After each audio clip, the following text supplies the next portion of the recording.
नाशिकच्या सातपूर परिसरातील सातमावली भागात आज सकाळच्या सुमारास भीषण अपघाताची घटना घडली आहे। दुचाकी आणि मालवाहू ट्रक यांच्यात झालेल्या अपघातात 55 वर्षीय प्रताप पाटील यांचा दुर्दैवी मृत्यू झाला आहे।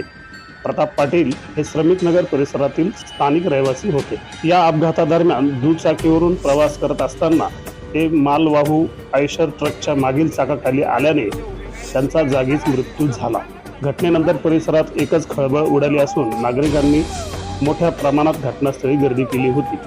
तर सामाजिक कार्यकर्ते बाळासाहेब घोटेकर यांनी या अपघाताविषयी अधिक माहिती दिली आहे। काय प्रकार घडला, काय सांगणार?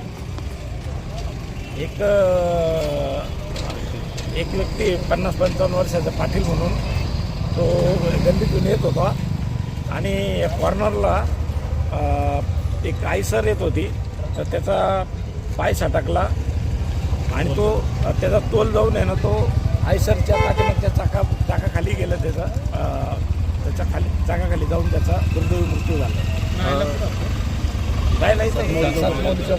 आयसर चालक ह्याच परिसरातला आहे का? आयसर पण इथलीचे चालक पण इकडचा।